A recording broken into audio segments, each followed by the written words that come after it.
ಬೆಂಗಳೂರು ಮೊದಲೇ ದುಬಾರಿ, ಇನ್ನು ಹಬ್ಬದ ದಿನ ಕೇಳ್ಬೇಕಾ?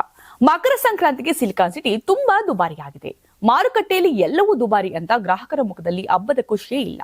ಈ ಹಬ್ಬದ ಹಿನ್ನೆಲೆ ಗ್ರಾಹಕರ ಕಿಸೆ ಸುಡುವುದು ಖಂಡಿತ. ಬೆಂಗಳೂರಿನ ಕೆಆರ್ ಮಾರ್ಕೆಟ್ನಲ್ಲಿ ಕಬ್ಬುಗಳ ಜೊತೆಗೆ ಎಳ್ಳು, ಬೆಲ್ಲ, ಕಡಲೆಕಾಯಿ, ಗೆಡ್ಡೆ ಗೆಣಸುಗಳು, ಹಣ್ಣು ಹೂವುಗಳ ಕಾರುಬಾರು ಜೋರಾಗಿದೆ. ಇನ್ನು ವಿಶೇಷವೆಂದ್ರೆ ಬೆಂಗಳೂರಿನ ಬೀದಿಗಳಲ್ಲಿ ಕಬ್ಬುಗಳ ಮಾರಾಟ ಹೆಚ್ಚಾಗಿದೆ. ಎಳ್ಳು ಬೆಲ್ಲದ ಜೊತೆಗೆ ಈ ಬಾರಿ ಸಂಕ್ರಾಂತಿಗೆ ಕಬ್ಬು ಕೂಡ ಪೈಪೋಟಿಯನ್ನ ಕೊಟ್ಟಿದೆ. ರಾಜಧಾನಿ ಬೆಂಗಳೂರು ಸೇರಿದಂತೆ ರಾಜ್ಯದ ಎಲ್ಲೆಡೆ ಸಂಕ್ರಾಂತಿಯ ಸುಗ್ಗಿ ಜೋರಾಗಿದ್ದು, ವಿವಿಧ ಮಾರುಕಟ್ಟೆಗಳಲ್ಲಿ ಸಂಕ್ರಾಂತಿ ಹಬ್ಬಕ್ಕಾಗಿ ಕಬ್ಬು, ಗೆಣಸು ಹಾಗೂ ಅವರೆಕಾಯಿ ಖರೀದಿಯ ಭರಾಟೆ ಕಳೆದ 2 ದಿನಗಳಿಂದ ಜೋರಾಗಿದೆ. ಇನ್ನು ಕೆಆರ್ ಮಾರುಕಟ್ಟೆ, ಯಶವಂತಪುರ, ಬಸವನಗುಡಿ, ವಿಜಯನಗರ, ಜಯನಗರ, ದಾಸರಹಳ್ಳಿ, ಕೆಆರ್ ಪುರ, ಮಲ್ಲೇಶ್ವರಂ ಸೇರಿದಂತೆ ವಿವಿಧ ಮಾರುಕಟ್ಟೆಗಳಲ್ಲಿ ಕಬ್ಬು ಖರೀದಿ ಭರಾಟೆ ಜೋರಾಗಿದೆ. ಇನ್ನು ಬೆಂಗಳೂರಿನಲ್ಲಿ ಸಂಕ್ರಾಂತಿಯನ್ನ ಅದ್ದೂರಿಯಾಗಿ ಆಚರಣೆ ಮಾಡೋದ್ರಿಂದ ಜನ ಬೆಲೆ ಏರಿಕೆ ಆದ್ರೂ ಇವುಗಳನ್ನ ಖರೀದಿ ಮಾಡ್ತಾರೆ. ಇತರೆ ಮಾರುಕಟ್ಟೆಗಳಿಗೆ ಹೋಲಿಸಿದ್ರೆ ಕೆಆರ್ ಮಾರ್ಕೆಟ್ನಲ್ಲಿ ಸ್ವಲ್ಪ ಬೆಲೆ ಕಡಿಮೆ ಇದೆ ಅಂತ ಜನ ಹೇಳ್ತಾ ಇದ್ದಾರೆ. ಇನ್ನು ಮಾರುಕಟ್ಟೆಗಳಲ್ಲಿ ಹೂ ಹಣ್ಣುಗಳ ಬೆಲೆ ಕೂಡ ದುಬಾರಿಯಾಗಿದೆ.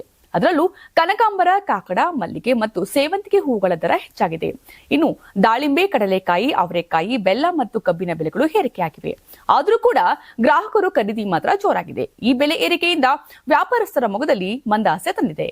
ನೀವು ಸಣ್ಣ ಆಗ್ಬೇಕಲ್ವಾ? ಅದು ಒಂದು ಉತ್ತಮ ಆಹಾರದಿಂದ ಸಣ್ಣ ಆಗ್ಬೇಕಲ್ವಾ? ಪ್ರತಿದಿನ ನಮ್ಮ ಜೀನಿ ಸ್ಲಿಮ್ ನ ಯೂಸ್ ಮಾಡಿ ಯಾವುದೇ ಸೈಡ್ ಎಫೆಕ್ಟ್ ಇಲ್ದಂಗೆ ನೀವು ಸಣ್ಣ ಆಗ್ತೀರಾ.